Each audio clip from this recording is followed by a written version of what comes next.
Ikaze nanone muri aya masaha y'umugoroba ku munsi w'itariki ya 30 ishira, umunsi wa nyuma wo kuba ekipe ya APR FC igiye kwakiramo ekipe ya Pyramide kabisa.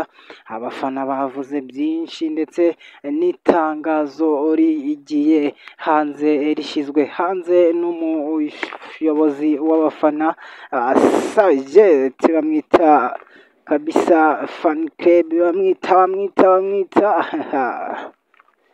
Mutaramu kabisa, uvuga amagambo menshi cyane. Akaba yamaze kuba yatangaza avuga ati njye Pyramide niramuka insinze nzayishyurira abafana bagera kuri 5 muri sezo yose igihe bazaba bakiye. Nta wundi kabisa ni Sia, nkuko mwese mumuzi, nkuko mugenda mumenya. Abafana APR FC ndabasuhuje, n'abandi mwese aho muri mu bice bigiye bitandukanye, iburasirazuba ndetse n'iburengera bwaryo. Reka mbabwire ngo yambu cyane, mbabwira yuko ni update zigiye zitandukanye. Umuyobozi wa Pyramide we ngo ababajwe nuko ababajwe nuko ngo bagiye kuba bakakirwa ku isaha y'isa 8 kabisa. Bababwira yuko ngo ino saha ije kuba yabangamira ekipe ya Pyramide kabisa. Nawe n'itangazo aramutse ashize hanze mu kanya kabisa, zishyira isa 6 zuzuye. Uyu kapiteni wa ekipe ya APR FC na wundi ni Claude Niyomugabo kabisa, nawe yakanguriye abafana kuba baza bakwirebera ibyishimo bigiye kubera hariya kuri KPS Kigali Play Stadium, nubwo iyi match itari kuvugwaho rumwe n'abakunzi ba Pyramide kabisa. Bavuga ati kuki bagiye kutwakira mu gastade gato kandi ngo hari stade Amahoro, nacyo bagiye ngo kwigaho barebe ibyo ari byo. Ariko kipe yose yakiriye ifite ubushobozi cyangwa ifite ububasha bwo kuba yajyana umuntu aho ishaka, kubera ko ipfa kuba iyo stade yo yemewe na Confederation cyangwa CAF. Update menshi agiye avugwa kuri no match ni menshi kabisa. Abafana nabo ntago bakiburira, baje gutangaza bavuga yuko bashaka kuba bakuramo ino kipe. Niyo mugabo we yakomeje avuga ati turashaka kuba twakuramo Pyramide kandi turabishoboye, kandi bo ntabwo abajwe nuko baba bafite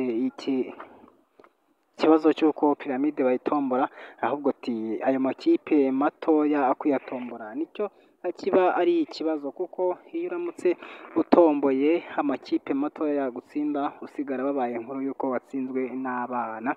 Ariko ikindi kigiye kivugwa nuko uyu niyo mugabo Claude we yishimiye ko bagiye gukina na Pyramide, bakipima bakareba urwego bahagazeho cyane. Reka nkubwire indi nkuru nziza ku banya-Uganda bitwa Denis Omedi na Sekiganda, bo bahamagawe muri kambu ya Uganda kabisa.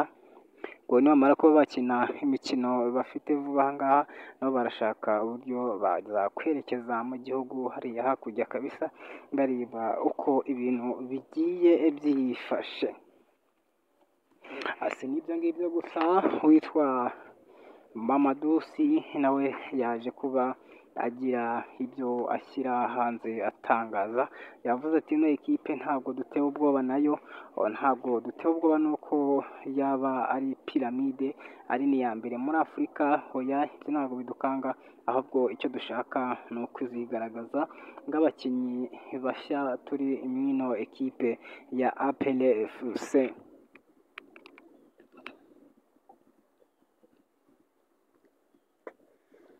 N'ibyo ngibyo kandi ino ekipe ya Pyramide nayo witwa Fiso Karamayire we ngo yababajwe nuko ikipe ya APR itagira uwitwa Watara uri mu kibazo cy'uko arwaye ngo malariya, ariko baje gutangaza ko yari malariya, baza gusanga atari malariya ahubwo yari arwaye ikibazo, yari afite ikibazo cyo mu nda cy'uko ngo yari afitemo amazi menshi. yari afitemo amazi menshi, ntabwo tuzi aho biraherera, gusa icyo tuzi ni uko ino ekipe ya APR FC baje gushyira hanze itangazo bavuga yuko uwitwa Watara Sheikh Djibril Watara kabisa atazagaragara muri uno mukino wo kuba ino mikino ibiri wo kubanza no kwishyura atazaza kuri mace. Reka tunyaruke cyane tujye ku witwa kabisa Denis Omedi, nawe yaje kugira icyo avuga kuri ino kipe, bivuze yuko abafana abo ndetse n'abakinnyi bose badatewe n'ikibazo cy'uko bafite ino ekipe ngo ikomeye, ahubwo bo bishimiye kuba bahura na Piramide bakaba bareba icyo baza kuba bayimaza.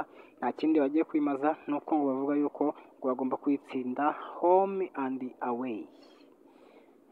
Niba bizashoboka simbizi, nyandikira muri komendi umbwire uko bigiye byifashe, nkubwire ati hari abafatanyabikorwa benshi tugiye dufite hano mu mujyi wa Kigali ndetse n'inkengero zaho, twitwa imbuto zitoshe ni umuterankunga ufite uruganda rutunganya ndetse rukanacuruza imbuto zigiye zitandukanye, nta handi wazisanga uretse hano kuri Joshua TV, cyangwa nuko wakwandika nimero tukorana delivery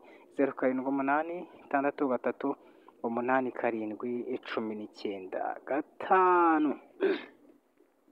Bamwita Memel Dabo we yaravuze ati ino ekipe nge sinyizi na gato gashoboka, ahubwo icyo niyiziye ni uko nshaka kuzaba nanjye ndi imbere mu bagomba kuba batsinda igitego, nanjye nkagaragaza urwego mpagazeho muri rusange. Reka nkubwire ngo we wabanye natwe muri iyi minota mike muri iri tangazo ry'abafana ndetse n'abandi benshi bagiye batangaza, wakomeza kudukurikira ku mbuga nkoranyambaga zacu. Nabandi ni Joshua TV, reka nkubwire ngo wakoze cyane, Imana iguhe umugisha. Ciao ciao.